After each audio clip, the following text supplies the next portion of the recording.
All right, let's dive in. Today we're exploring the world of David Goggins, this retired Navy SEAL and ultramarathon runner. We're using his book, Can't Hurt Me, to kind of get into, well, what makes him tick? Yeah, his story's definitely not your typical self-help stuff. It's more about like facing pain head on, going beyond what's comfortable, and reaching limits that most people wouldn't even think about. Goggins' childhood, let's just say it was anything but easy. I mean, the abuse he went through from his father, it's pretty heavy stuff. He describes it as like living in a picture-perfect neighborhood, but the reality inside their home at their family's roller rink, Skateland, was terrifying. And not just, physical abuse, he also saw his mother being abused. Here's this memory he shares about being, I think, 6 years old, sleeping on the couch with a loaded gun under the cushion.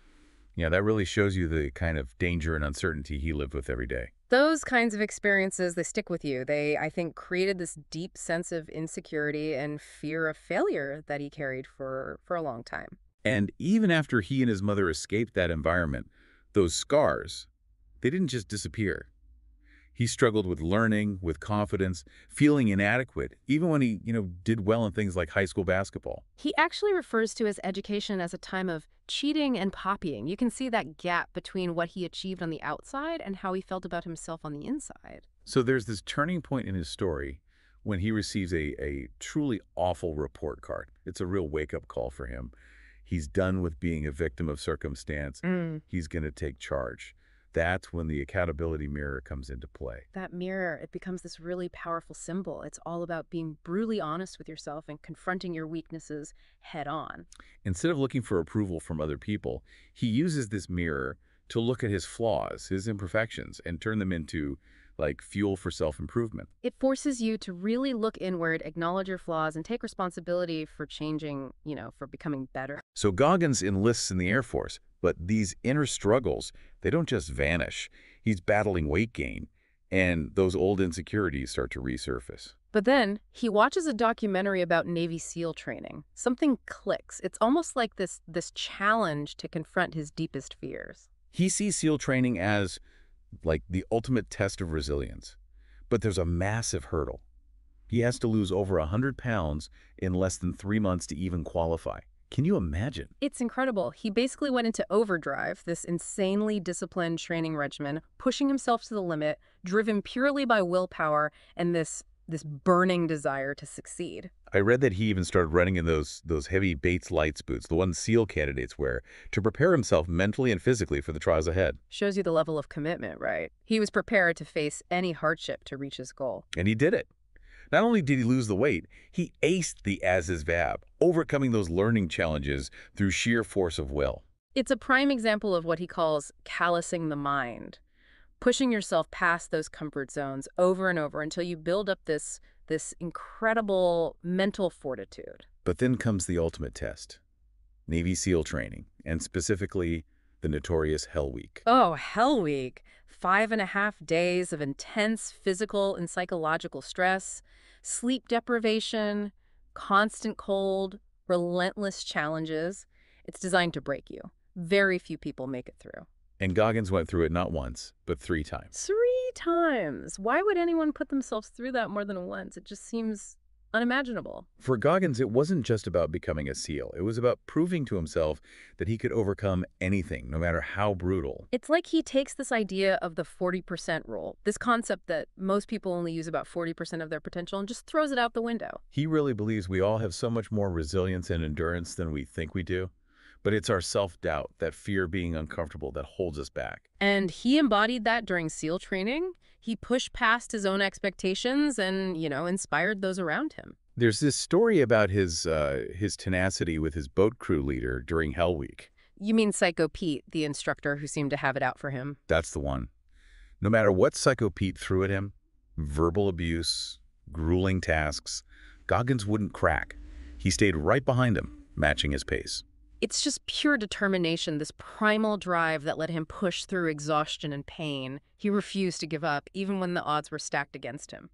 But it wasn't just physical strength. Goggins actually had a deep fear of water, and it nearly made him quit during this tough underwater knot tying exercise. Oh, he describes it as almost blacking out, his body just frozen by panic. And then something incredible happens. He looks at Psycho Pete, his instructor, and he smiles. He smiled. In the face of terror, what happened next? And the fear just recedes. He taps into that calloused mind, pushes through the discomfort, and completes the exercise. It's fascinating, right? This mental toughness. Is it something we all have? Or is it a result of Goggins' unique experiences? Goggins believes that anyone can cultivate a calloused mind. It's about actively seeking out discomfort, embracing challenges, and developing that mental fortitude to break through perceived limitations. So it's not about becoming numb to pain, but about changing our relationship with it. Absolutely. It's about seeing discomfort as a necessary part of growth and using it to build resilience. But even with this incredible mental strength, Goggins wasn't immune to setbacks. He faced injuries, failures, and even a life-altering medical diagnosis. Yeah, during SEAL training, there were stress fractures, really bad knee injury. He had to make the difficult decision to withdraw from training twice to let his body heal. He did, and both times he came back even stronger, pushing through unbelievable pain to finally earn his SEAL trident. The sheer determination is, well, it's inspiring. And then his journey takes this inspiring turn. He discovers this passion for ultra-endurance events, like testing his limits in a whole new way. His first 100-mile ultramarathon is legendary. He signed up with barely any training, fueled himself with Myoplex and Ritz crackers. Ritz crackers. That doesn't sound like the most ideal fuel for a 100-mile race. It wasn't. He went through extreme pain, mental and physical breakdowns, but he just kept going. He talks about tapping into his cookie jar, this Wow. mental collection of past wins, to push himself through those really dark moments. It's a great reminder that we all have this inner strength, built from our experiences, that we can access when things get rough. Goggins is showing us that it's not just about the physical stuff, it's about mental resilience and believing in yourself no matter what. Totally agree. By tapping into those inner resources, we can achieve so much more than we think we can. And he didn't stop at one ultramarathon. He took on some of the world's toughest endurance events. He ran Badwater 135, which is widely considered the most grueling foot race in the world. It's in Death Valley in July, with temperatures soaring over 100 degrees. And he did it with minimal training, driven by this goal of raising money for the Special Operations Warrior Foundation.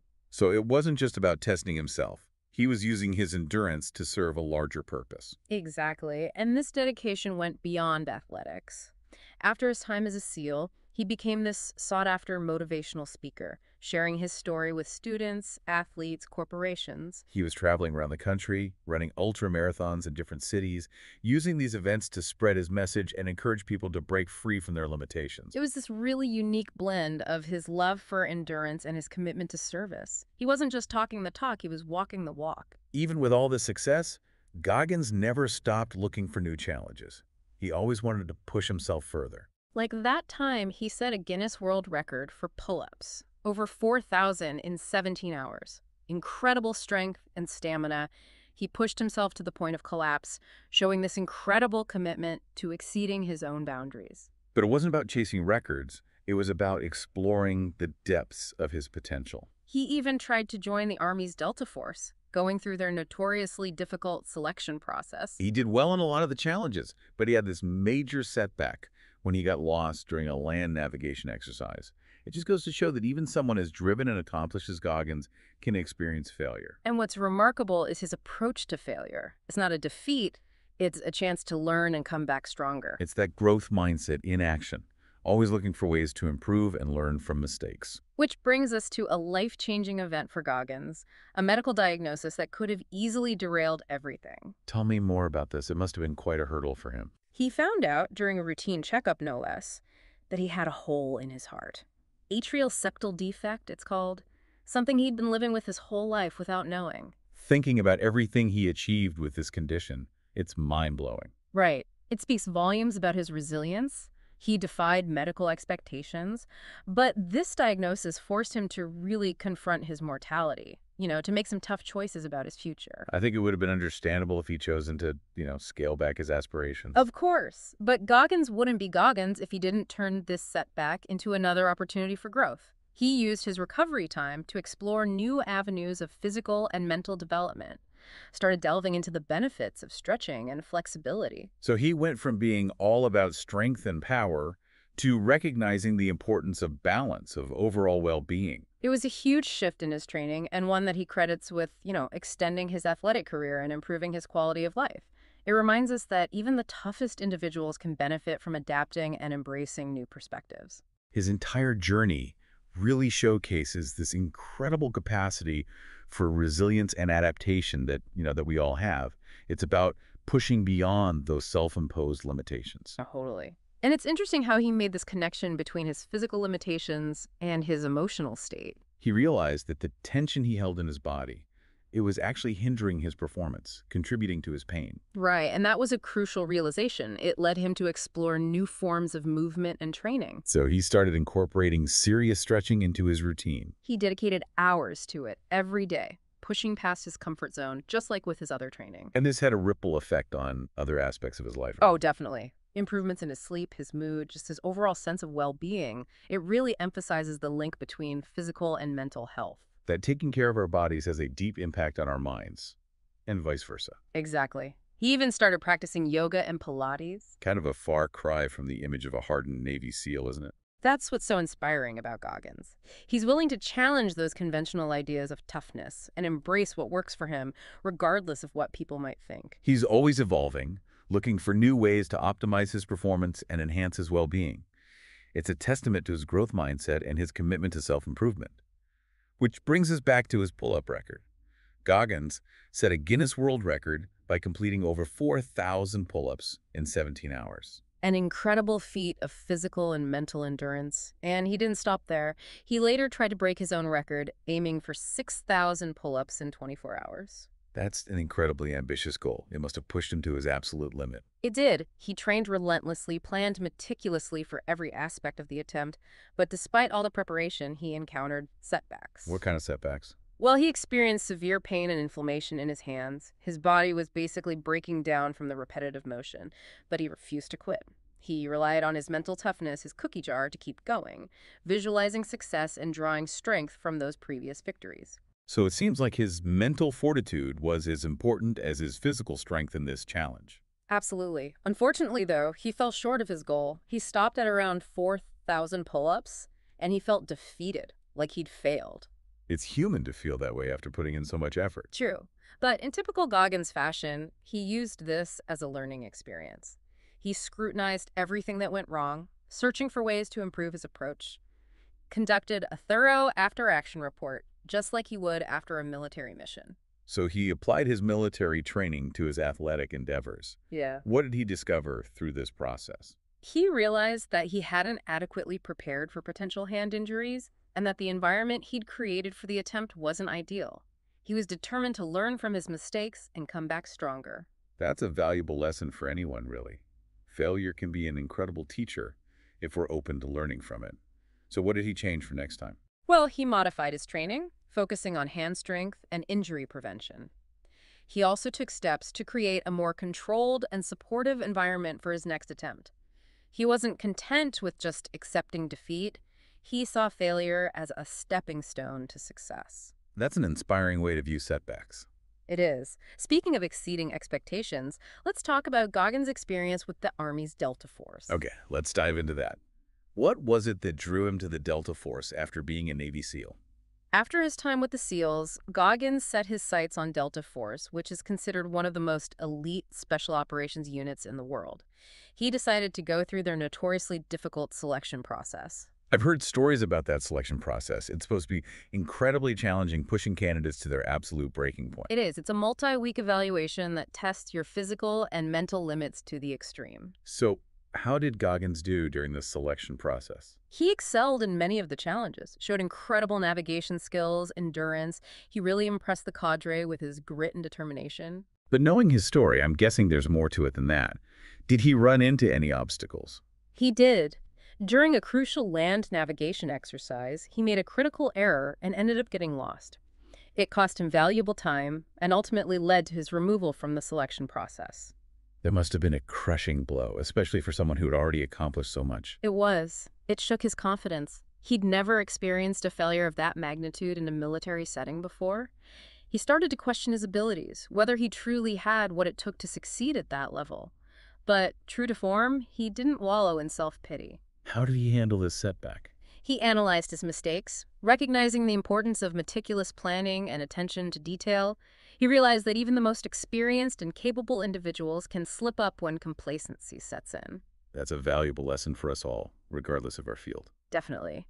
Goggins used this experience as fuel for growth. He vowed to learn from his mistakes and never repeat them. This leads us to his training approach and his philosophy of pushing past the 40% rule. Let's unpack that concept a bit. What exactly is the 40% rule? Goggins believes that most people only tap into about 40% of their true capabilities. We hold ourselves back with self-doubt, fear of discomfort, and a willingness to settle for mediocrity. So he's suggesting we all have this reservoir of untapped potential just waiting to be unleashed. Exactly. He encourages us to push past those self-imposed limits, embrace those growing pains, and discover the strength and resilience that lie within us. How do we do that? How do we tap into that extra 60% that we're leaving on the table? He uses this analogy of a car engine.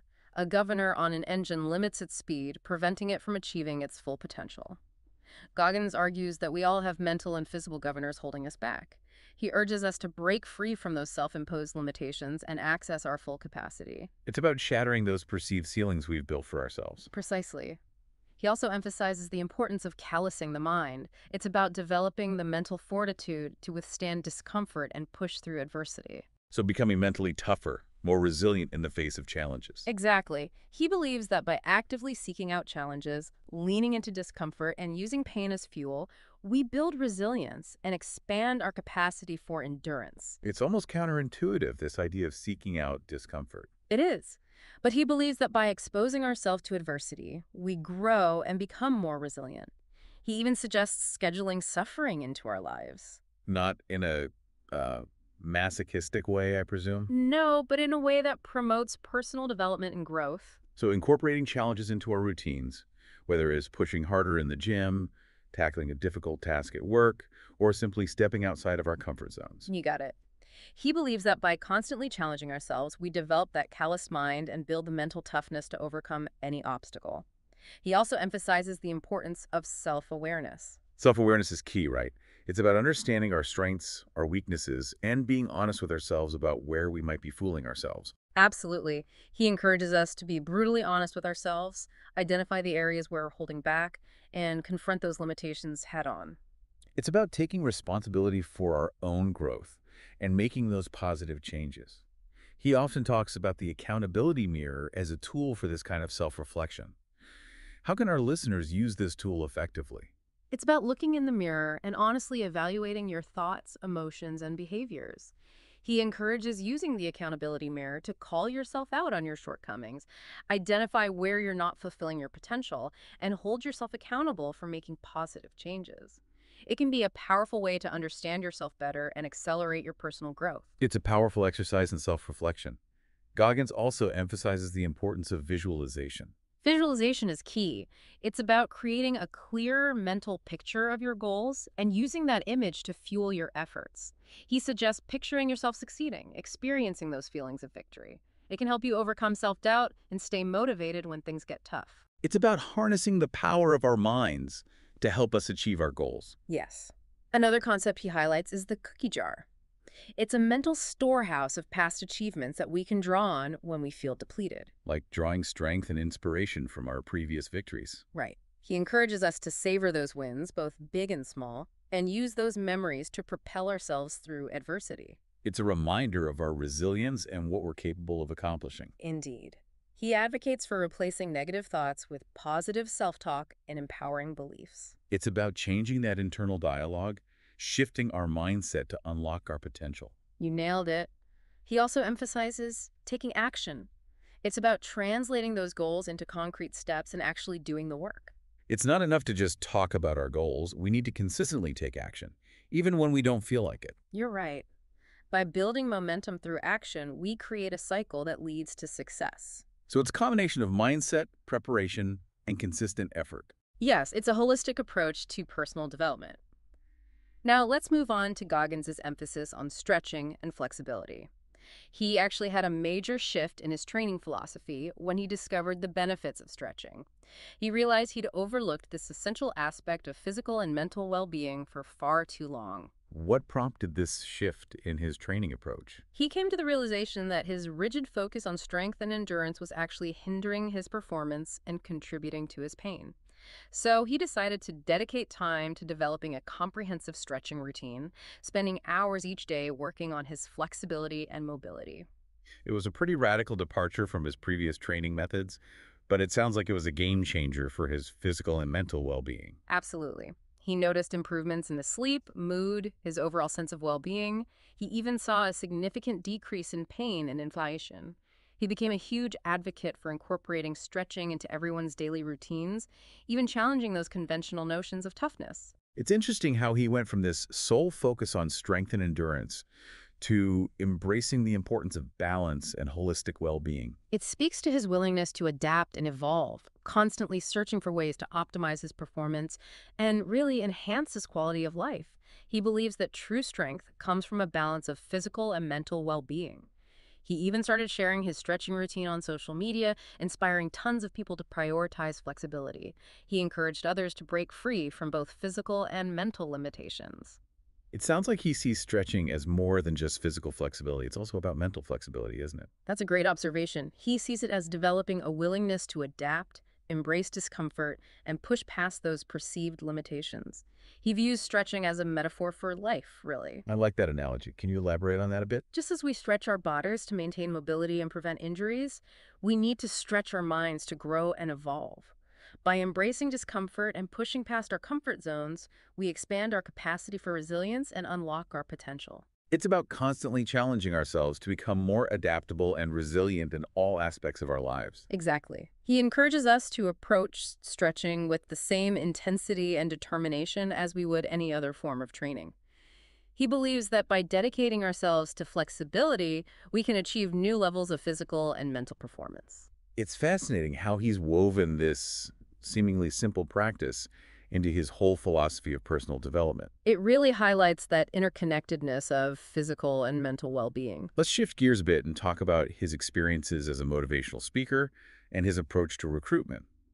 After retiring from the Navy, he became this highly sought-after motivational speaker, sharing his story with audiences all over the world. He did. He spoke at schools, businesses, military bases, inspiring people with his message of resilience and determination.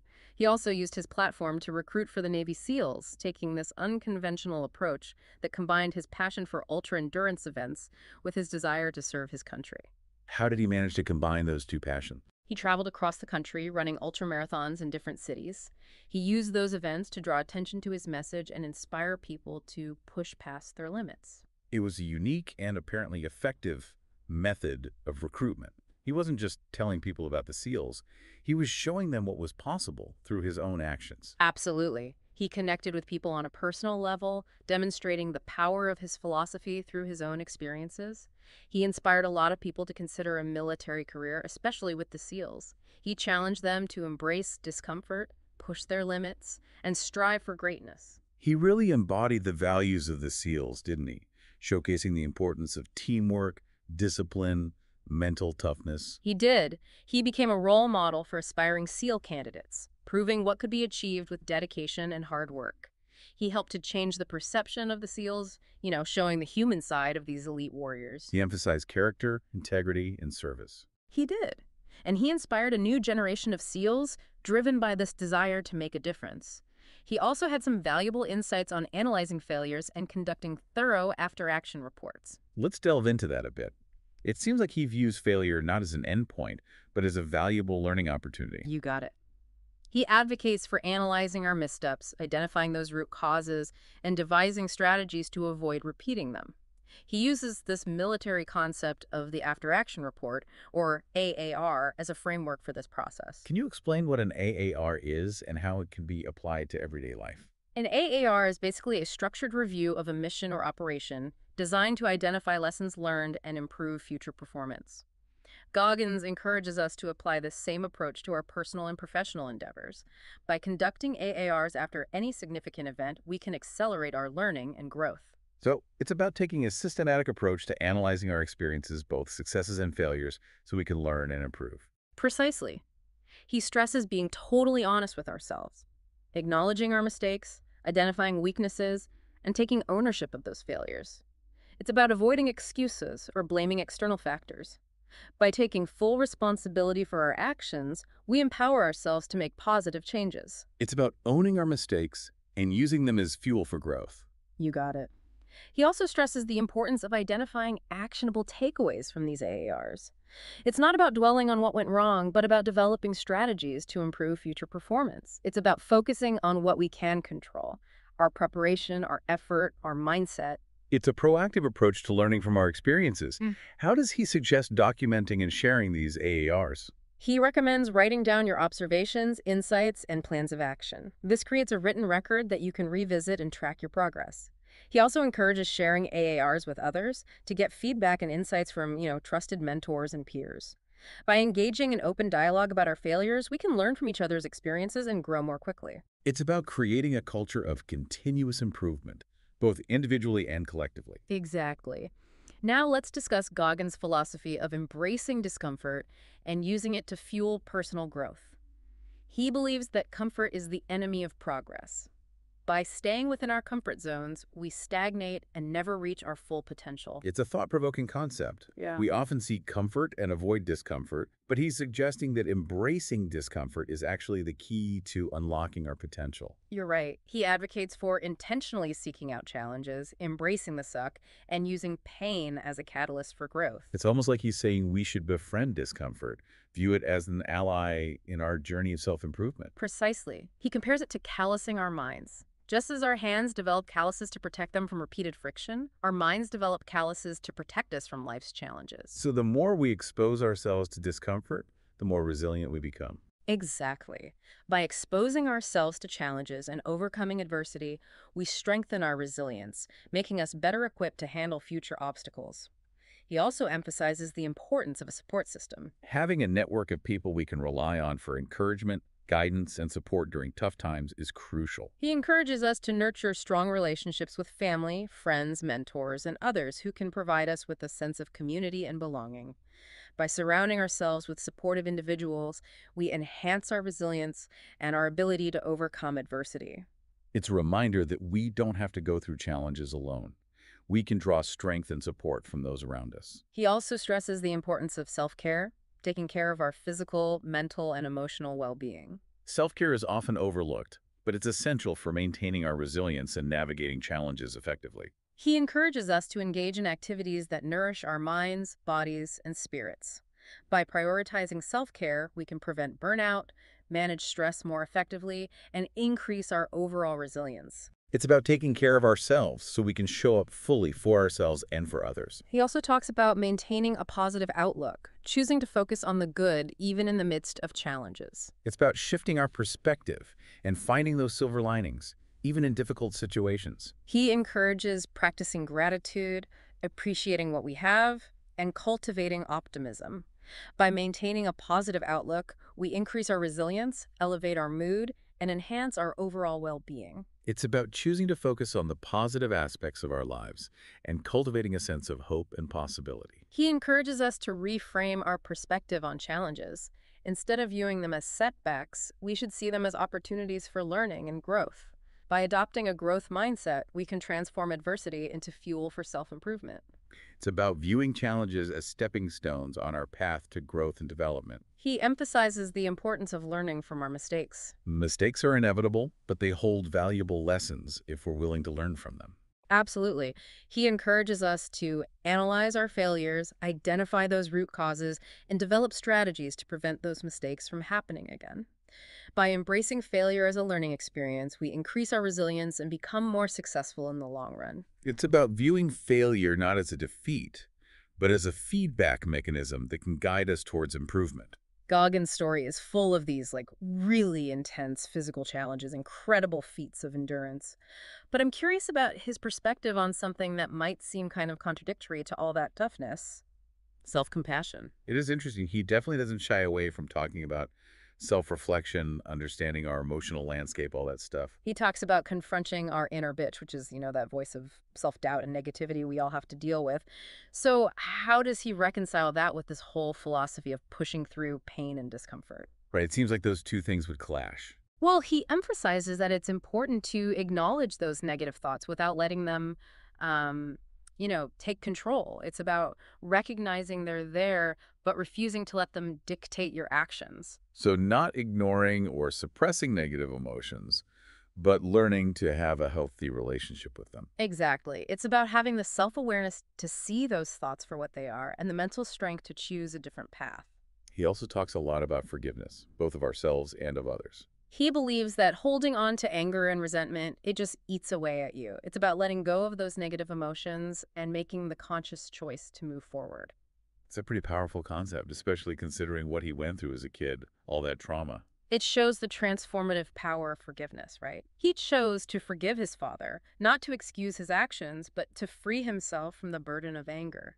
He talks about this moment when he realized that the abuse he suffered, it wasn't his fault. That must have been a huge breakthrough for him. It was. It allowed him to finally let go of the guilt and shame that he'd been carrying for so long. It's a good reminder that forgiveness isn't really about the other person. It's about freeing ourselves from that emotional baggage that's weighing us down. And he also really emphasizes taking ownership of our lives. Instead of blaming circumstances or other people for our misfortunes, he encourages us to focus on what we can control: our actions, our attitudes, our responses to those tough situations. It's about empowering ourselves to create the lives we want, no matter what we've experienced in the past. He believes we all have the power to choose our own path and shape our destiny. And he actually provides some pretty practical strategies for, cultivating self-discipline and reaching those goals. One technique he talks about is creating a 24-hour mission for our lives. What did that involve? A 24-hour mission. It's about approaching every single day with the same purpose and urgency as a soldier on a mission. So, creating a detailed plan for each day, outlining your objectives, and the steps you'll take to achieve them. Interesting. So treating each day as a mission to stay focused and motivated. Right. Prioritizing your tasks, eliminating distractions, making the most of your time. By approaching each day like this, you can stay on track and work towards those goals more effectively. Bringing that military level of intention and focus to everyday life. Exactly. He also recommends establishing routines and rituals that reinforce self-discipline, like waking up early, exercising regularly, meditating daily. These habits train your mind to resist those temptations and stay committed to your goals. Creating structure and consistency to support those efforts. He also emphasizes accountability, holding yourself responsible for your actions and tracking your progress. Whether it's using the accountability mirror, journals, or fitness trackers, it's about having systems in place to monitor your behavior and stay on course. Creating external reminders and support systems to keep us motivated and on track. He talks a lot about mental toughness, too. The ability to push through discomfort, resist temptation, and stay focused when things get hard.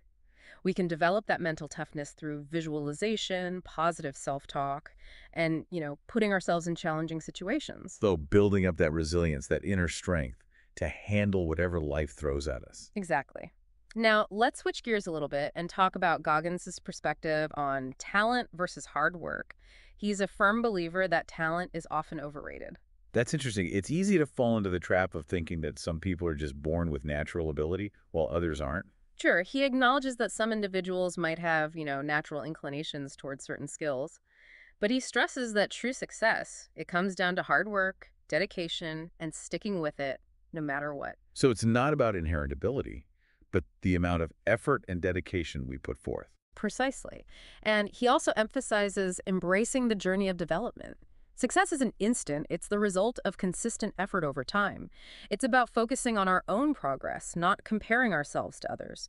By celebrating our achievements, we stay motivated and on track. Focusing on our own path and celebrating our own victories. Right. He encourages developing a growth mindset. That's the belief that our abilities are malleable, that we can improve them through hard work and dedication. Seeing challenges as opportunities to learn and grow, not setbacks. Exactly. By adopting a growth mindset, we can tap into our full potential and achieve amazing things.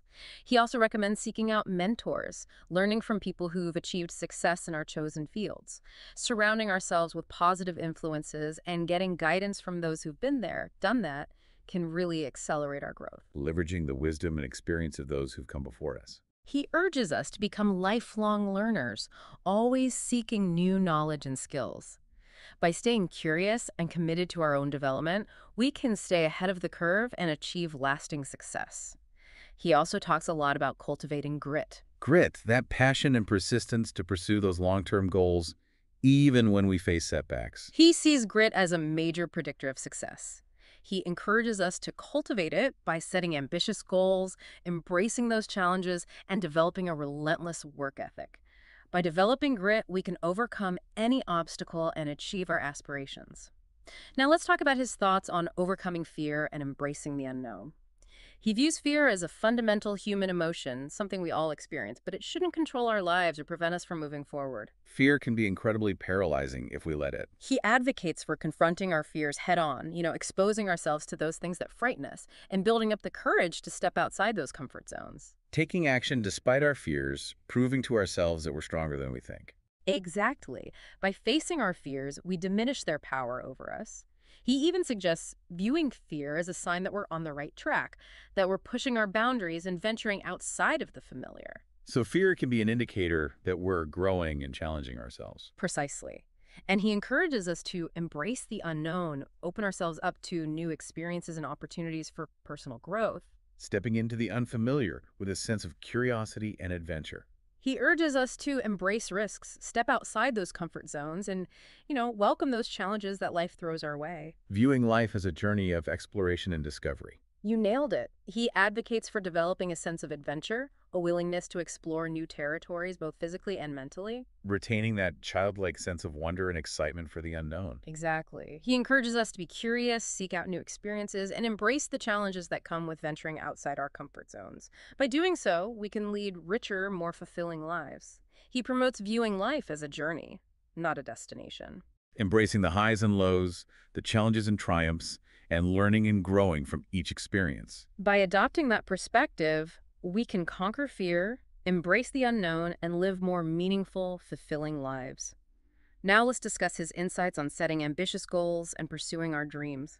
He's a big believer in setting goals that challenge us, that push us beyond our comfort zones. Setting the bar high and striving for something that truly inspires us. Absolutely. He urges us to dream big, envision those lives we want to create, and set goals that align with our values and aspirations. When our goals inspire us, they ignite a fire within us and fuel our efforts. Connecting our goals to something larger than ourselves, something that resonates with our core values. He also recommends breaking down those big goals into smaller, manageable steps. Create a roadmap for success, something that allows us to track our progress and stay motivated.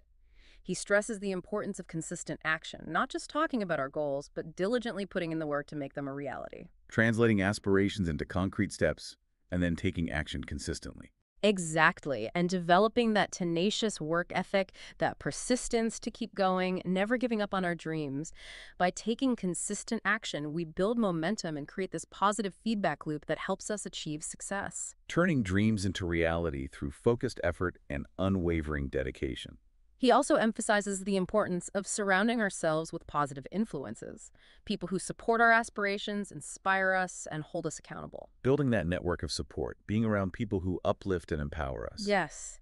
Seeking out mentors, joining supportive communities, and distancing ourselves from those negative influences that drain our energy and undermine our efforts. By creating that positive and supportive environment, we increase our chances of success.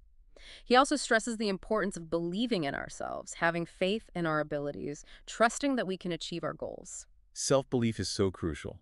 It's about silencing that inner critic, focusing on our strengths, and embracing the power of positive self-talk.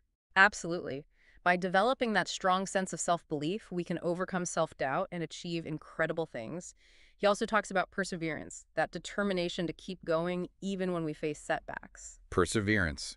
That unwavering commitment to our goals, no matter how tough things get. Right. He urges us to embrace challenges, view setbacks as opportunities for learning and growth, and never give up on our dreams. By developing perseverance, we can overcome any obstacle and achieve lasting success. He also encourages us to discover our purpose, that driving force that gives our lives meaning and significance. Finding that deeper meaning behind our actions, aligning our efforts with something that truly matters to us. You got it. By connecting our goals to our purpose, we tap into this wellspring of motivation and inspiration that helps us persevere through challenges and setbacks. Living a life that feels truly meaningful and fulfilling. He urges us to reflect on our values, our passions, the things that truly give our lives meaning. By identifying our purpose, we can unlock our full potential and live a life filled with meaning and purpose. Discovering what truly inspires us and dedicating our efforts to something larger than ourselves. He also emphasizes the importance of serving others, using our talents and resources to make a positive impact on the world. Shifting our focus from ourselves to making a difference in the world around us. He believes that by focusing on helping others, we actually experience greater happiness and fulfillment ourselves. Contributing to something larger than ourselves and finding meaning in making a positive difference. He encourages us to find ways to give back to our communities, volunteer our time, or support causes we believe in. By serving others, we create this ripple effect of positivity and make the world a better place. Recognizing our interconnectedness and using our abilities to uplift and empower others. He also discusses the importance of leaving a legacy, creating something that outlives us and continues to impact the world even after we're gone. Thinking about the mark we want to leave on the world, the kind of impact we want to have. He encourages us to think about the legacy we want to leave behind, the difference we want to make. By focusing on our legacy, we can live a life of purpose and fulfillment. Leaving the world a better place than we found it. Now, let's explore his insights on building resilience and bouncing back from adversity. He believes resilience is essential for navigating life's challenges. We all encounter setbacks, obstacles, and disappointments. It's how we respond to those challenges that really defines our success and happiness. So it's not about avoiding challenges, but about building up that mental and emotional strength to navigate them effectively. You got it. He advocates for developing a resilient mindset, the ability to bounce back from adversity, learn from our mistakes, and keep moving forward even when things are tough. He compares it to a rubber band. Okay, I'm intrigued. Explain the rubber band analogy. Well, when you stretch a rubber band, it can withstand a certain amount of tension before it breaks. But if you repeatedly stretch and release it, it becomes more resilient, able to withstand greater tension without snapping. So the more we're stretched and challenged, the more resilient we become. Exactly. By exposing ourselves to challenges and overcoming adversity, we strengthen our resilience. It makes us better equipped to handle those future obstacles. He also emphasizes the importance of a support system. Having that network of people we can rely on during tough times for encouragement, guidance, support, that's so important. He encourages us to nurture those strong relationships with family, friends, mentors, people who give us that sense of community and belonging. It's a reminder that we don't have to go through challenges alone. We can draw strength and support from the people around us. He also stresses self-care, taking care of our physical, mental, and emotional well-being. Self-care is often overlooked, but it's crucial for maintaining resilience and dealing with challenges effectively. He encourages us to engage in activities that nourish our minds, bodies, and spirits. Making time for those things that bring us joy, relaxation, and a sense of renewal. By making self-care a priority, we can prevent burnout, manage stress better, and increase our overall resilience. It's about taking care of ourselves so we can show up as our best selves for ourselves and others. He also talks about maintaining a positive outlook, choosing to focus on the good, even when we're going through tough times. Shifting our perspective, looking for those silver linings, even in difficult situations. Right. Practicing gratitude, appreciating what we have, cultivating optimism. By choosing to focus on the positive aspects of our lives, we can boost our resilience, elevate our mood, and improve our overall well-being. Choosing to focus on the good and cultivating a sense of hope and possibility. He also encourages us to reframe our perspective on those challenges. Instead of viewing them as setbacks, we should see them as opportunities for learning and growth. Viewing those challenges as stepping stones on our path to growth and development. He emphasizes learning from our mistakes. We all make mistakes, but they can teach us valuable lessons if we're willing to learn from them. Absolutely. He encourages us to analyze our failures, figure out why they happened, and come up with strategies to avoid making the same mistakes again. By embracing failure as a learning experience, we can become more resilient and successful over time. Seeing failure not as a defeat, but as feedback that can help us improve. Now, let's dive into his thoughts on self-awareness and the role of the accountability mirror. Self-awareness is so important for personal growth, isn't it? It's about having that clear and honest understanding of ourselves, our strengths, weaknesses, areas where we can improve. He argues that without understanding our strengths and weaknesses, our values, beliefs, and behavioral patterns, we can't make any real progress. It's about having that honest self-assessment, recognizing both our positive qualities and areas where we have room to grow. He advocates for developing a deep sense of self-awareness through introspection, journaling, and feedback from people we trust. Taking time to reflect on our thoughts, feelings, and actions, and seeking feedback from trusted sources to gain a more objective perspective. He encourages us to be brutally honest with ourselves, confront our limitations, and acknowledge those areas where we might be fooling ourselves. Having the courage to look inward, even when it's uncomfortable, and face those parts of ourselves that we might prefer to avoid. By doing that, we can identify where we need to grow and develop strategies to overcome our challenges. Taking ownership of our personal development and becoming active participants in our own growth. He talks a lot about the importance of the accountability mirror. The accountability mirror, that's a powerful tool for self-reflection. It's about looking at ourselves in the mirror and honestly assessing our thoughts, feelings, and behaviors. Confronting ourselves with honesty and holding ourselves accountable for making positive changes. He encourages us to use that mirror to call ourselves out on our shortcomings, those areas where we're not living up to our potential, and hold ourselves accountable for making changes for the better. It's about creating a space for honest self-reflection and using that awareness as fuel for growth. He also emphasizes the importance of identifying those limiting beliefs we all have. Those negative thoughts and assumptions that hold us back from achieving our goals. The things that prevent us from chasing our dreams and living our lives to the fullest. He encourages us to challenge those beliefs, question their validity, and replace them with more empowering beliefs that support our growth. Recognizing the power of our thoughts and choosing to believe in ourselves and our abilities. He believes that by transforming our limiting beliefs, we can unlock our potential and do amazing things. Shifting from a mindset of limitation to a mindset of possibility. He also talks about identifying our values. Values, those guiding principles that shape our decisions and our actions. He encourages us to define our values, live in alignment with them, and make choices that reflect those core beliefs. Creating a life that feels authentic and aligned with our deepest beliefs. And he emphasizes the importance of setting boundaries. Boundaries are crucial for protecting our time, energy, and emotional well-being. He encourages us to say no to commitments that don't align with our values or goals, to protect our time and energy. Making conscious choices about how we spend our time and energy, and preventing ourselves from becoming overwhelmed. By setting boundaries, we create space for the things that truly matter and prevent ourselves from feeling drained and depleted. Prioritizing our well-being and making choices that support our health and happiness. He also talks about developing emotional intelligence. Emotional intelligence is so important for building relationships and understanding our own emotions and the emotions of others. It's about being able to understand and manage our own emotions, as well as the emotions of those around us. He encourages us to develop our emotional intelligence by practicing self-awareness, empathy, and effective communication.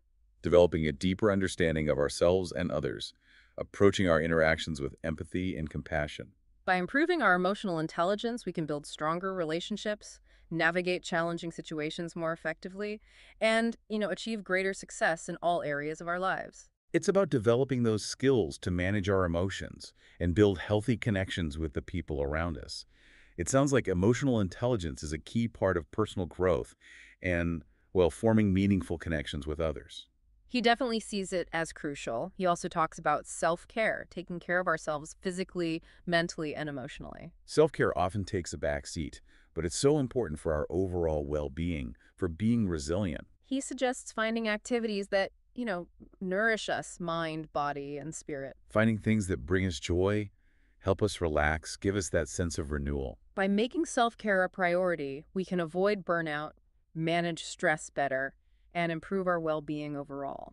It's a good reminder that taking care of ourselves allows us to show up as our best selves, both for ourselves and for other people. And he also encourages us to seek professional help if we need it. We shouldn't forget that we don't have to face challenges alone. There are resources available when we need that extra support and guidance. He encourages us to reach out to therapists, coaches, or other professionals who can offer support and guidance when we're struggling. It's about recognizing when we need that help and reaching out to qualified professionals who can offer insights and tools to navigate those challenges. Seeking professional help can help us work through underlying issues, develop coping mechanisms, and, really accelerate personal growth. It's a sign of strength, not weakness, to recognize when we need that support and reach out for guidance. Goggins' story really resonates with people because it challenges those typical ideas about success and fulfillment. He emphasizes the importance of finding our purpose, embracing discomfort, pushing past those perceived limits. He encourages us to, question those societal norms that often dictate our choices and to define success on our own terms. It's empowering to think about creating a life that's true to our values and aspirations, rather than conforming to external expectations. He challenges us to take a hard look at our lives, identify those areas where we might be holding ourselves back, maybe out of fear or complacency. It's a call to action, to step outside those comfort zones and pursue the things that really matter to us. He reminds us that discomfort, a lot of times, it's a sign of growth, that we're pushing those boundaries and expanding our abilities. It's about shifting our perspective to see those challenges as opportunities for learning and development. He advocates for a life that's lived with intention, with purpose, and with unwavering self-belief. It's inspiring to hear about someone who lives that way and encourages others to do the same. Yeah. As we wrap up our deep dive into David Goggins' world, I'm really struck by the power of mindset. His story really highlights how our thoughts, our beliefs, our attitudes, they have such a huge impact on our experiences, on our ability to achieve our goals. He champions cultivating that mindset of resilience, determination, and unwavering self-belief. He encourages us to challenge those limiting beliefs, embrace those uncomfortable situations, and push past the boundaries we've set for ourselves. His journey is a reminder that we're all capable of so much more than we often think. It's a call to action, to tap into our inner strengths, overcome adversity, and live a life filled with purpose and fulfillment. Before we go, let's recap some of the key takeaways from our exploration of David Goggins' extraordinary life. Sounds good to me. Here's a 10-point summary of the principles and insights we've covered. 1. David Goggins overcame a traumatic childhood marked by poverty and abuse to become an ultra-endurance athlete and a retired Navy SEAL. 2. He turned his past trauma into fuel, developing a calloused mind through rigorous self-discipline and a relentless pursuit of discomfort. 3. He conquered Navy SEAL training, including the grueling Hell Week, not once, but 3 times, exceeding his perceived limits and defying all odds. 4. He triumphed over remarkable physical challenges like the Badwater 135 and the Arrowhead ultramarathon, often with minimal training, driven by a desire to support charitable causes. 5. He used his cookie jar, a mental repository of past victories, to propel himself through those dark moments, reminding himself of his resilience and ability to overcome adversity. 6. Goggins advocates for pushing past the 40% rule, maximizing human potential by surpassing those self-imposed limitations and embracing the discomfort that comes with growth. 7. He underscores the importance of self-awareness and being brutally honest with ourselves, utilizing the accountability mirror to confront those weaknesses and drive self-improvement. 8. He emphasizes the transformative power of stretching and flexibility, along with strength training, recognizing the profound connection between physical and mental well-being. 9. Goggins views failure as an opportunity for learning and development, suggesting thorough after-action reports, AARs, to analyze mistakes and refine approaches for future success. And 10, he inspires us to challenge our own limitations, tap into that untapped potential, and live a life filled with purpose, resilience, and unwavering self-belief. We hope you found this exploration insightful and thought-provoking. And remember, as Goggins would say, stay hard. And embrace the suck.